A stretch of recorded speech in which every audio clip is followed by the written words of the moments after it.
කාලගුණ විද්‍යා දෙපාර්තමේන්තුව විසින් ඉදිරිපැය 24ට දිවයින වටාවන මුහුදු ප්‍රදේශ සඳහා කාලගුණ අනාවැකිය 2025 ජූනි මාස 26 වන දින පස්වරු 2ට නිකුත් කරන ලදී.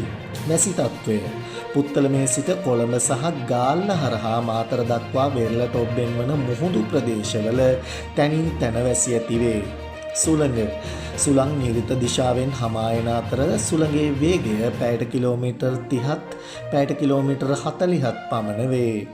හලාවත සිට මන්නාරම හරහා කංකසන්තුරය දක්වා සහ මාතර සිට හම්බන්තොට හරහා පොතුවිල් දක්වා වෙරළට ඔබ්බෙන් වන මුහුදු ප්‍රදේශවල සුළඟේ වේගය විටින් විට පැයට කිලෝමීටර් 50ත් පැයට කිලෝමීටර් 60ත් පමණ දක්වා ඉහළ යා හැක.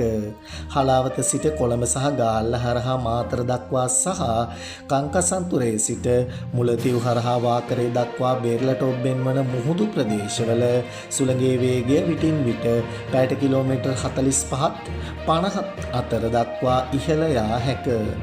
මුහුදේ ස්වභාවය හලාවත සිට මන්නාරම හරහා කංකසන්තුරය දක්වා සහ මාතර සිට හම්බන්තොට හරහා පොතුවිල් දක්වා වෙරළට ඔබ්බෙන් වන මුහුදු ප්‍රදේශ විටින් විට රළු වේ. හලාවත සිට කොළඹ සහ ගාල්ල හරහා මාතර දක්වා සහ කංකසන්තුරේ සිට මුලතිව් හරහා වාකරේ දක්වා වෙරළට ඔබ්බෙන් වන මුහුදු ප්‍රදේශ විටින් විට තරමක් රළු වේ.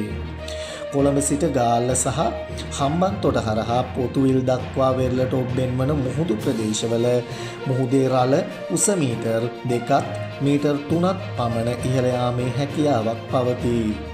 මේ පිළිබඳව සිය අවධානය යොමු කරන ලෙස දීවර හා නාවික ප්‍රජාවන්ගෙන් කාලගුණ විද්‍යා දෙපාර්තමේන්තුව ඉල්ලා සිටිනු ලැබේ.